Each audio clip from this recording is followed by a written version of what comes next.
These are honestly former liberals, some of them. They're tech people. A lot of them are billionaires. They're the elites. They're a different form of MAGA. So the interesting thing here is when you do politics, do you want to have a big tent party? Hey, we need your votes. We need your votes. We need your votes. Okay, we got your votes. And now you're like, yeah, get the hell out of here. Hold on, I'm sorry. You don't want Elon Musk? You don't want Vivek? Elon Musk gave how much money to Trump? $200 billion? All of a sudden, he's the bad guy? PBD attempts to defend his position on this whole H-1B1 visa debate. Let's see what he has to say. We want to compete. I mean, this is, and by the way, a part of this, to me, is like when you think about when Dallas Mavericks bring Dirk Nowitzki or Luka or Giannis or all these players that are coming from the European system here, and Kobe would always bash the AAU system in the States. And he came from the Italian, he learned how to play basketball, the fundamentals in Europe. Why do they translate from that league? It's results. So my only concern with this argument is, yes, keep the jobs in America. Yes, give the jobs to American graduates. Yes, make it competitive here. And if some of these guys are coming here that are the smartest people, why not keep them? Why not recognize them? Why not respect the fact that they create jobs? One of the tweets, I said, our founding fathers, a guy responds back and says, those are not your founding fathers.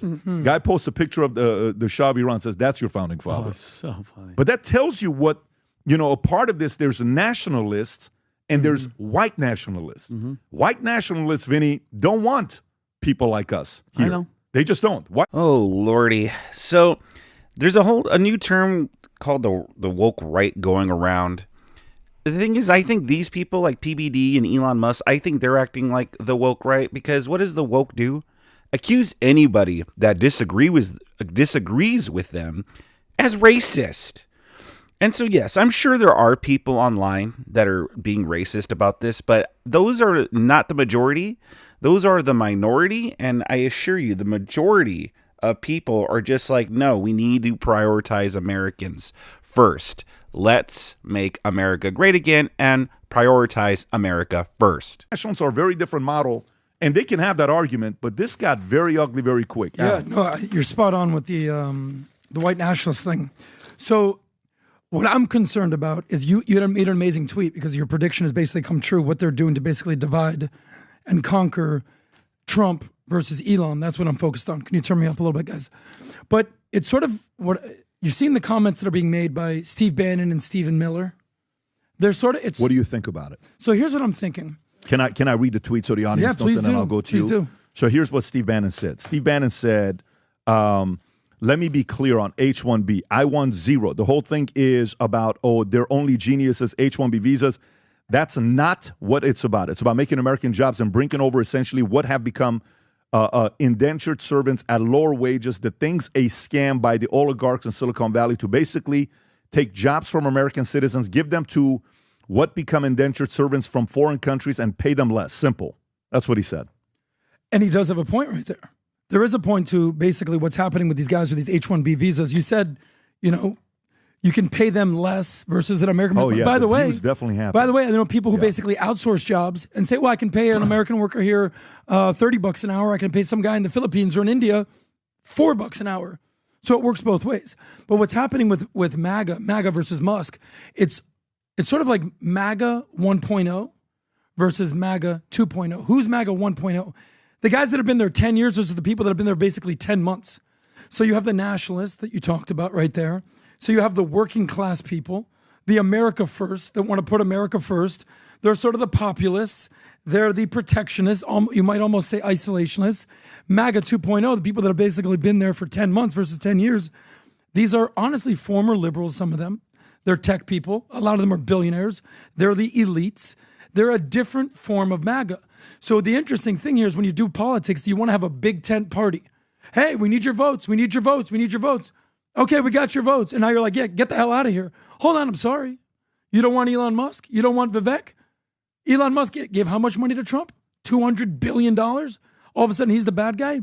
So this conversation that's being had needs to happen, no doubt. By the way, Trump hasn't even assumed office yet. It's crazy because, they say that the way that you campaign is different than how you govern. When you campaign, you made broad, just sort of out there, outlandish commentary. But when you govern, you actually have to do some nuanced debates. But as we always say, FTM, follow the money. Speaking of, you read a stat out there. What percentage of the H-1B visas are Indians? 75%. Okay, so it's basically Indians. Yeah. Real quick, it's not that we're like, oh, Elon Musk, thanks for helping, no, bye. No, but we voted for Trump, and we voted for Trump for specific reasons.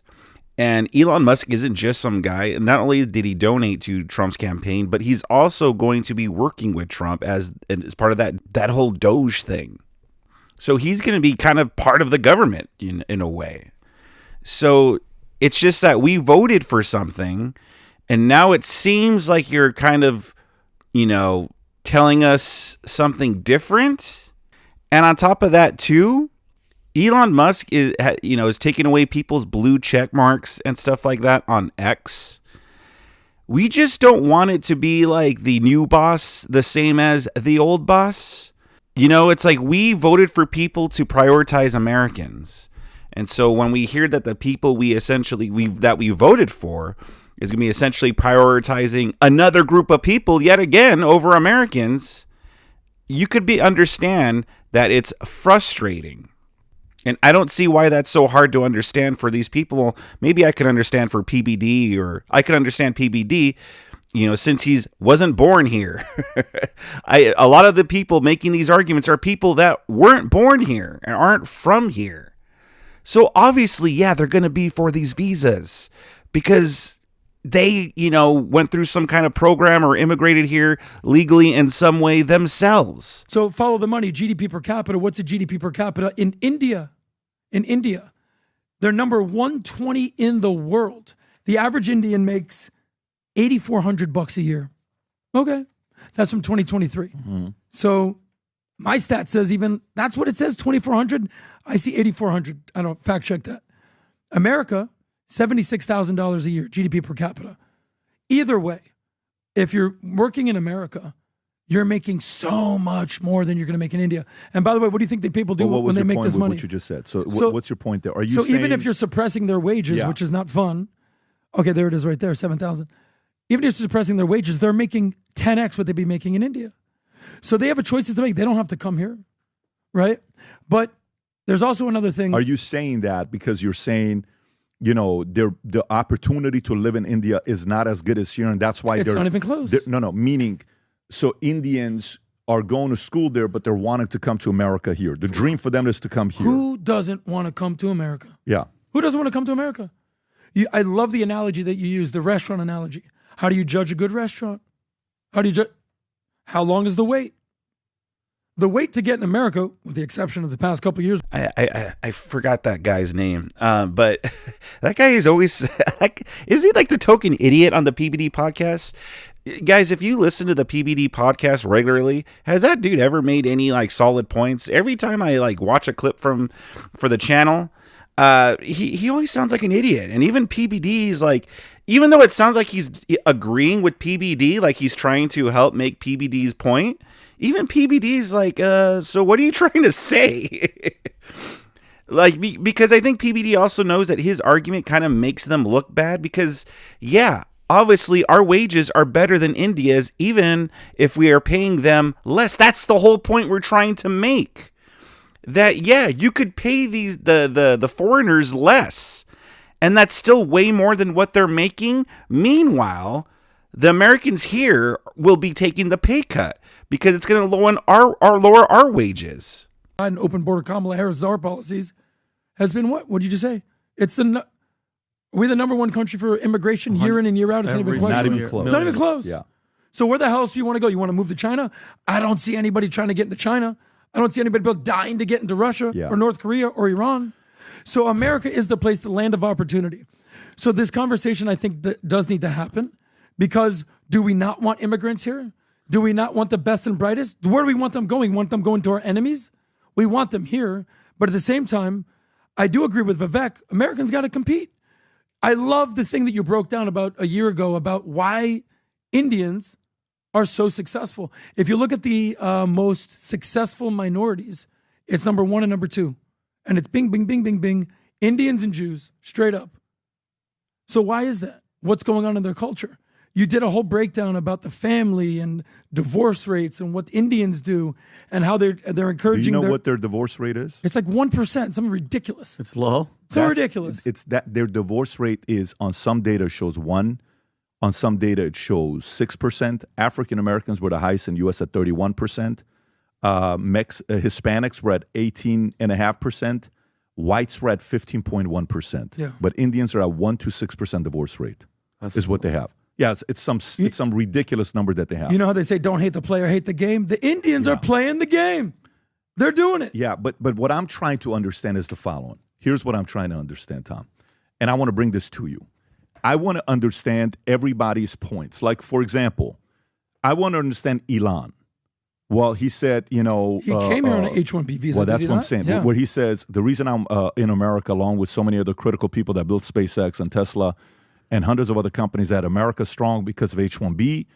Take a big step back and go F yourself. That's from the face. movie, what is Tropic it? Thunder. Tropic Thunder. I will go to war on this issue, the likes of which you cannot possibly comprehend. Okay. That was a quote from, I think, Les Grossman. Yeah. Never go full but, retard. but you know why he's saying that? I mean, he came here on one. Yeah. So to him, that's personal. That's a success story. Now, to somebody who was born here and they're white and they were raised in a certain way where they're white nationalist, okay, you view me as go back to Iran. Deport Elon back to, what do you call it, South Africa. Deport Vivek back to India, His right? parents. And He was born here. you make those types of comments. All right, I don't think that's majority of America. I think that's less than 5%. That is the far of right. America. Yeah, that's the far right. Ultra-nationalists. And that's the far right. And the far left wants open borders and let everybody come in here. Let's legalize everyone. The far right wants, if you're not a white nationalist, get the hell out of here. The problem here is you as a consumer not knowing the position of the individual before they say it, and you think everyone is in that position. They're not. Not everyone's in that position. So this is why it's caused a little bit of confusion. I'm reading a book right now by Robert Half. Here's the thing. How do these real woke right people here, how do they sound any different than the woke left? They're making the same argument. See, the left always makes the argument like we're the greatest, most wealthiest country on earth. Like everyone, risks their life to come here because this country is so great. And it sounds like PBD and his gang over here, they sound like they're kind of saying the same thing. Like, oh, well, we have it so much better over here. And listen, if there's like a mansion that's right down the street from my house, that has it so much better than me and my household and they make so much more money, doesn't mean I'm entitled to just go and move in over there. Doesn't mean that I'm entitled to even knock on their door and be like, hey, excuse me, listen, I noticed that your house is much nicer and you have a lot more money than me and my family. Is it cool if I like move in with you? Like it doesn't give you the right to move in. Why don't you instead just fix up your own country or fix up your own home? Because again, it's not adding any value to our country. It's bringing down value. And no, I'm not talking about the groups of people. I'm talking about just wages in general. You're bringing everything down. Because if you're willing to, if a group of people are coming over here and are willing to get paid less, then you devalue the wages for everybody and you leave hardworking Americans over here out of a job. And it sounds like these people are just blaming us for complaining. Again, same things that the left does. They blame us and call us racist for complaining. This is exactly the type of stuff that we fought against the last 8, 9, 10 years or so. This is the exact same stuff that we've been fighting against. And now that it seems like we're having to deal with it like again, just with people that are supposedly within our movement, it's just wild. And it's even wilder to me that these people don't understand it. But what do you guys think? Sound off in the comment section below. Subscribe to my channel if you enjoy content like this. And if you do enjoy content like this, I got a whole bunch more goodies on the screen for you to click away and enjoy.